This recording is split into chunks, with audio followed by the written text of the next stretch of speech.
बिल्कुल सही है। मेरा उस्ताद जो सिर्फ हिंदू है। अच्छा हिंदू उस्ताद ਸੀ। हाँ हिंदू सी ਕੀ ਨਾਂ ਸੀ ਉਹਨਾਂ ਦਾ? माखा ਮਾਖਾ ਹੁੰਦਾ ਨਾਮ। ਤੇ ਉਹ ਕਹਿੰਦੇ ਕਿ ਇਹ ਰਨ ਮਰੀਦ ਹੈਗੇ ਨੇ ਬੀਬੀ ਨੂੰ ਨਾਲ वो बड़े खुश होते रहे, बड़े राजी होते रहे। हाँ भी ये ਉਹਨੇ ਕੀਤੀ ਬਾਅਦ ਤੇ ਲਾਭ ਹੋ ਗਿਆ। ਹਾਂ ਬਾਅਦ ਚੋਂ ਨਹੀਂ ਅੱਲਾ ਵੱਲੋਂ ਜਦੋਂ ਨਿਕਾਹ ਪੜੀ ਜਾਵੇ ਨਾ औरत ਦਾ ਬਦੋ ਬਦੀ ਆਟੋਮੈਟਿਕ ਹੀ ਪਿਆਰ ਮੀਆਂ ਨਾਲ ਪੈ ਜਾਂਦਾ ਵੇ। अस्सलाम वालेकुम नादरीन, आप देख रहे हैं 44 टीवी। मैं आपका मेज़बान सरदार जवेद अशोक डोगर। तो मैं आज आपको एक स्पेशल दुकान दिखाने जा रहा हूँ। यहाँ पर यानी कि मिर्च वाला पकौड़ा मौजूद है, बेसन वाला पकौड़ा मौजूद है और साथ में जो करेले वाला पकौड़ा मौजूद है, अंडे वाला पकौड़ा मौजूद है, हर तरह का पकौड़ा मौजूद है। 50 साल से 40 साल से ये काम कर रहे हैं। बाकी इनकी ज़बानी कहानी उनकी। वालेकुम सलाम। बाबा जी क्या हाल है? अल्लाह का शुक्र है। की ना है? मेरा नाम सही अशरफ है, बाबा दा अशरफ। वो जो मेरे काला पकौड़े वाला कहते बाबा पकौड़े वाला। किन्नी देर तो काम करते? मैं जनाब इतने बैठे कुछ 35 साल हो चले। 30-35 साल तो काम करते? जी जी जी। किहड़े पकौड़े बना रहे हो? मैं जनाब आलू वाला, वेगन वाला, आंडे वाला, मिर्च वाला, प्याज वाला, करेले वाला, आलू वाली टिक्की हो गई, कीमे वाली टिक्की हो गई, ये समोसे हो गए, शामी हो गए। ये सौदे जो सारे तैयार कर रहे हैं। ये पिछे तो मेरी बेगम दा हत्थ है, वो मैंने नाल दसी जाती तो फिर असी दोवें जी करके तैयार करके बना दे। अच्छा बेगम ने कहा कि काम पकौड़ियां दा शुरू करिए या खुद दा इरादा सी? ये मैं पहले काम कर रहा सा लोहाइया का, मठियाई का। तो मेरी बेगम कह लगी भी तुसी अपना गुजारा नहीं होता, तुसी उतों आए दे वेले हो गए तो मैं तुहाडे आले कोई सौदा सा तैयार करा दी, आपां इत्थे कोई महल्ले दी दुकान ले लीए। मैनू पता लगा तुहानू यानी कि जेड़ा उस्ताद है वो इंडिया च झूठ है या सच? नहीं वो बिल्कुल सही है। मेरा उस्ताद जो सिर्फ हिंदू है। अच्छा हिंदू उस्ताद ਸੀ। हाँ हिंदू सी। ਕੀ ਨਾਂ ਸੀ ਉਹਨਾਂ ਦਾ? माखा। ਮਾਖਾ ਹੁੰਦਾ ਨਾਮ। ਤੇ ਉਹ ਹੈ ਕਟਕ ਮੰਡੀ ਵਿੱਚ ਨਾ ਅੱਜ ਕੱਲ੍ਹ ਲੱਡਾ ਬਾਜ਼ਾਰ ਉਹਨੂੰ ਕਹਿੰਦੇ ਨੇ। ਅੱਛਾ ਅੱਛਾ। ਤੇ ਉੱਥੇ ਮੈਂ ਕੰਮ ਕੁ ਕਰਦਾ ਬਿਠਾਇਆ ਤੇ ਮੇਰਾ ਉਸਤਾਦ ਗੱਲਾਂ ਗੁੱਲਾਂ ਦੱਸਦਾ ਹੁੰਦਾ ਸੀ ਇਹਦੇ ਬਾਰੇ, ਸੌਦੇ ਦੇ ਬਾਰੇ। ਤੇ ਮੈਂ ਘਰ ਆਣ ਕੇ ਫਿਰ ਗੱਲਾਂ ਗੁੱਲਾਂ ਕਰਦਾ ਸਾਂ। ਤੇ ਉਹ ਘਰ ਦੀ ਕੁਛ ਪੜ੍ਹੀ ਲਿਖੀ ਸੀ, ਉਹ ਫਿਰ ਸਮਝਦਾਰੀ ਨਾਲ ਕੰਮ ਸ਼ੁਰੂ ਉਹਨੇ ਕੀਤਾ। ਮੈਨੂੰ ਕਹਿਣ ਲੱਗੀ ਵੀ ਤੁਸੀਂ ਇਹ ਨਾ ਕੰਮ ਇੱਥੇ ਕਰੋ, ਆਪਣਾ ਚੱਲ ਪੈਦਾ। ਤੇ ਮੈਂ ਉਹਨਾਂ ਨੂੰ ਕਹਿ ਕੇ ਮੇਰੇ ਕੋਲ ਇੰਨੀ ਮਿਹਨਤ ਨਹੀਂ ਹੁੰਦੀ, ਕਹਿੰਦੀ ਕੋਈ ਗੱਲ ਨਹੀਂ ਹਲੀ ਆਪਣੇ ਜਵਾਨੀ ਹੈਗੀ ਤੇ ਕਰ ਲਈ। ਉਹ ਫਿਰ ਮੈਂ ਉੱਥੋਂ 4 ਵਜੇ ਆ ਜਾਂਦਾ ਸਾਂ। ਅੱਛਾ ਤੁਹਾਡੀ ਬੀਬੀ ਵੀ ਤੁਹਾਡੇ ਨਾਲ ਕੰਮ ਕਰਵਾਉਂਦੀ, ਕਦੇ ਕੋਈ ਸ਼ਰਮ ਮਹਿਸੂਸ ਨਹੀਂ ਹੋਈ ਕਿ ਮੇਰੀ ਬੀਵੀ ਮੇਰੇ ਨਾਲ ਬੈਠੀ ਹੋਈ? ਅੱਲਾ ਦਾ ਬੜਾ ਕਰੇ, ਕੋਈ ਐਸੀ ਸ਼ਰਮ ਵਾਲੀ ਗੱਲ ਨਹੀਂ ਗੀ, ਕਿਉਂਕਿ ਉਹ ਪਤਾ ਹੈ ਨਾ ਉਵੇਂ ਔਰਤਾਂ ਬਾਜ਼ਾਰਾਂ 'ਚ ਲੱਗੀਆਂ ਨਹੀਂ ਫਿਰਦੀਆਂ। ਵਾਲੇਕੁਮ ਸਲਾਮ। ਮਾਂ ਜੀ ਕੀ ਨਾਂ ਹੈ? ਨਗੀਨਾ ਬੇਗਮ। ਅੱਛਾ ਕਦੋਂ ਦੇ ਤੁਸੀਂ ਆਪਣੇ ਮੀਆਂ ਦੇ ਨਾਲ ਇਹ ਕੰਮ?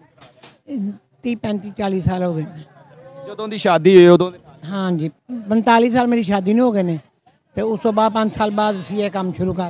ਤੁਸੀਂ ਘਰ 'ਚ ਕੀ ਕੰਮ ਕਰਦੇ ਹੋ ਆਪਣੇ ਮੀਆਂ ਦੇ ਨਾਲ? ਕੀ ਕੰਮ? माशाल्लाह सारे ही आ, प्याज कट, आलू बना, चटनी बना, इतने समोसे बना, अंडे उबाल, अंडिया मसाला बना, बहुत सारे माशाल्लाह करो इन्हां नाल बैठ के करनी है ਸਾਰਾ ਕਾਰੋਬਾਰ? हाँ जी सारा कारोबार करना। ਤੇ ਰਿਸ਼ਤੇਦਾਰਾਂ ਨੇ ਕਿਹਾ ਹੋਵੇ ਕਿ ਤੁਸੀਂ ਦੁਕਾਨ ਚਲਾਉਂਦੇ ਹੋ ਜਾਂ ਕੋਈ? कभी मेरे रिश्तेदार ने इतराज़ नहीं किया। वो साडा फखर करते हैं कि दोवां जियां दा प्यार। तो मेरी एक खाला खुडियां वाली टीचर हैगी है, वो साडे ते बहुत खुश है कि मेरी गीना ने अपने मियाँ का साथ बहुत ही दिता है। अच्छा मां जी तुसी कितना पढ़े हो? मैं 8 पढ़ी है। 8 पढ़े हुए हो? कुरान पाक पढ़ी मैं। चाचू जी भी पढ़े? नहीं पढ़े ना कुरान पाक पढ़े ना स्कूल दा पढ़े। पसंद दी शादी? नहीं नहीं माँ प्यो ने की थी। क्यों नहीं की? बात लाभ हो गया? हाँ बाद चो नहीं अल्लाह वालों जो निकाह पड़ी जावे ना औरत दा बदो बदी आटोमैटिक ही प्यार मियाँ नाल पै जांदा वे ते ਉਹ ਹਿਸਾਬ ਹੋ ਜਾਂਦਾ ਜੀ। ਅੱਛਾ ਚਾਚੂ ਜੀ ਤੁਸੀਂ ਇਹ ਦੱਸੋ ਕਿ ਜਦੋਂ ਤੁਸੀਂ ਇਹ ਕੰਮ ਕਰਦੇ ਹੋ ਕਿੰਨੇ ਵਜੇ ਇਹ ਕੰਮ ਸਟਾਰਟ ਕਰਦੇ ਹੋ, ਕਿੰਨੇ ਵਜੇ ਬੰਦ ਕਰਦੇ ਹੋ? ਅਸੀਂ ਜਿਹੜਾ ਨਾ ਕੋਈ ਪਿਛਲੇ ਟਾਈਮ 4 ਵਜੇ ਕੰਮ ਸ਼ੁਰੂ ਕਰੀਦਾ ਗਰਮੀਆਂ ਨੂੰ।